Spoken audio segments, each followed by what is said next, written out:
Dublin have beaten Kildare for the third time in 2023. This time, it was not in Croke Park, it was in Nowlan Park. The Dubs won by 22 points to 13 in the All-Ireland group stages, Group C, Round 2. I'm going to run through this entire game. My name is Seamus Brady. We're going to talk about all the key talking points from this action.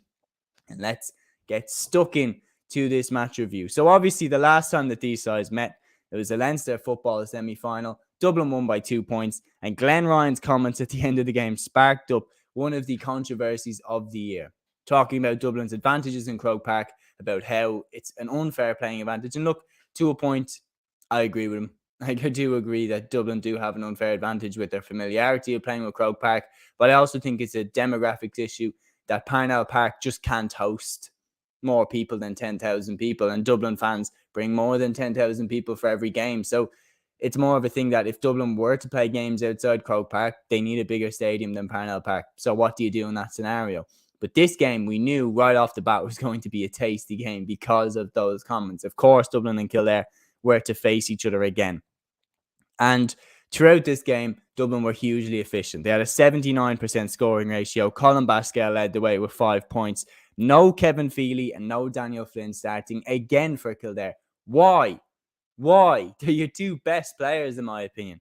Anyway, Feely did come on. Maybe he had an injury. I hope he had an injury, because if he didn't, then it makes no sense to me why he never starts for Kildare anymore.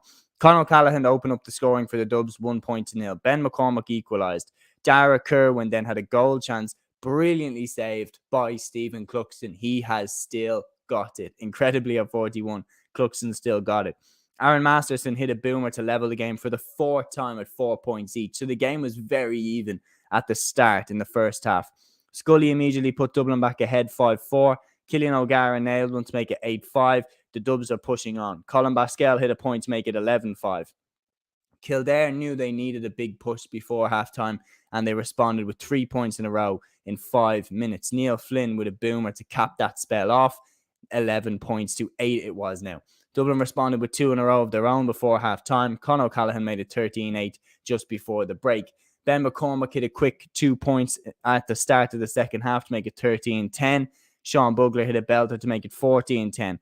Basquel then completely got into his stride once again. Hit 2 quick-fire points to make it 17 points to 11 by the 47th minute. Dublin at this point were leaving Kildare for dead. Brian Fenton hit another one to make it 19-12. Paul Mannion came on and hit a score for Dublin. He hit Dublin's last point. Kevin Feely got Kildare's last one. As I said, why wouldn't he start if he wasn't injured? Kildare didn't have their best 15 on the pitch for me in this game. So Dublin cruised on for victory after that. 22 points to Kildare's 13 points. And no controversial Glenn Ryan comments after this one this time. Now, look, better performance, but in my opinion, without being too condescending, Kildare aren't as good as Roscommon. So we do need to take that into account. But I do think we looked better. We moved the ball better. We attacked faster in this game than we did against Roscommon. Roscommon, we looked ponderous. We weren't taking the shot as quick as we could. We were passing the ball side to side to side before pulling the trigger. This time, we were a lot more direct. Ran at the Kildare defence and got change out of it. 22 points is a good scoreline to put up, especially considering last time we only got 111. So a lot better going forward this time from Dublin. For Kildare, like drawing with Sligo is it left them in a perilous position now going to play Roscommon. In my opinion, just to be safe, they're going to need to get something out of that game. A draw, or a win, but they have the players to do it. I just don't think they will. I think Roscommon will win, and I think it'll be interesting to see Davy Burke going up against his native county. But yeah, again in this game, Niall Scully was fouled in a very similar way to how Paul Gainey was fouled in the Kerry Cork game. No black card, no penalty. My problem is just no consistency, and I said it in the Kerry Cork video. If you're going to implement that rule, you have to do it consistently. But yeah, to recap there, Dublin get the victory. Kildare suffered defeat. Kildare now go into the last round. Not 100% sure that they are going on to the next stage after the group stage, especially after their draw with Sligo.